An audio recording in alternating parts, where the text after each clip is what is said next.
Hi, my name is Jessica Jordan, and this is my key takeaways and summary of the book Grit by Angela Duckworth for women's entrepreneurial leadership. So, what I'll do is I'll go over my key takeaways and a few examples that Angela Duckworth uses in each of these key takeaways and this summary to kind of show her point.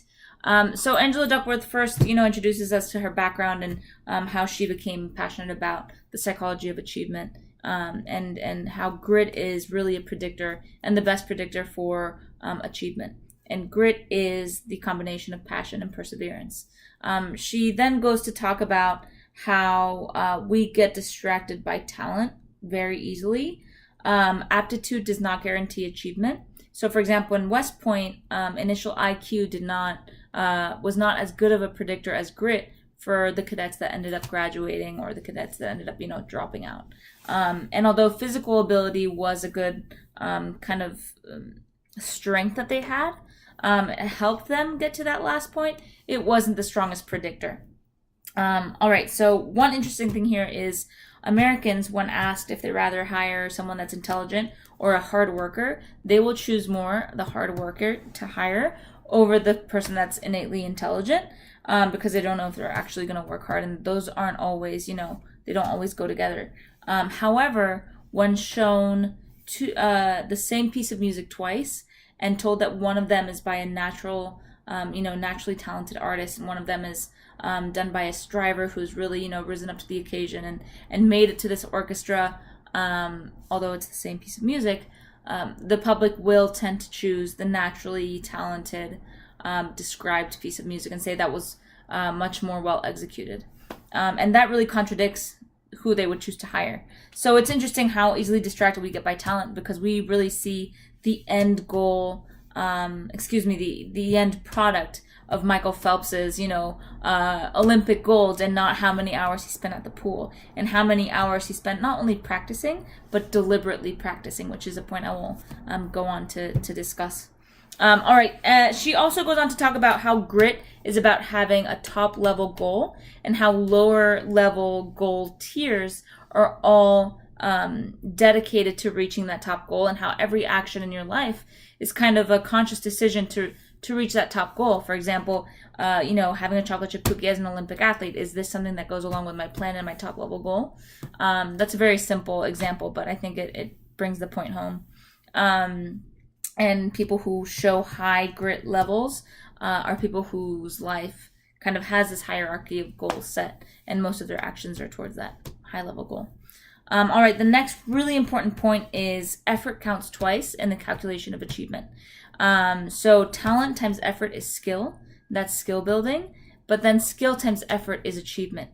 And she gives the example of a potter who said, me and my wife, we've lived in this cabin many years, and this artist is now 92 years old. And he's done, all types of art. But once he started, focusing and honing in on only pottery, he became one of the world's most renowned potters. And it's not only about how many pots he does a day, it's how many good pots, it's how many improved pots. And so that really is about achievement. The next thing is that there is hope for all of us. Grit is not fixed, and it is something that can grow and does grow over time as we age. And the 4 psychological assets that we need in order to grow and develop our grit are interest, practice, purpose, and hope. And so I'm going to talk a little bit to those 4 topics. So interest is not only, I'm interested in this. That's where it starts. But it's about taking the time to develop, explore, and deepen that interest. What does that mean? It means that you're dedicating yourself to develop your interests and deepen them throughout your lifetime. You're finding a way to enjoy the nuances that only a true aficionado would. And you're finding a way that those mundane kind of parts of your interest still, spark joy and you're fascinated by. The next, I think, is even more important than interest. It's practice. So Angela Duckworth says, enthusiasm is common, endurance is rare, and I really see that in myself. I'm always super excited about new projects, but I have a harder time sticking to longer term projects, and that's something that I really need to work on, is finding how do I find the passion every day, and how do I, kind of deepen that interest through practice and improve those skills. So she shows that kids in the spelling bee who practice more showed higher grit scale scores.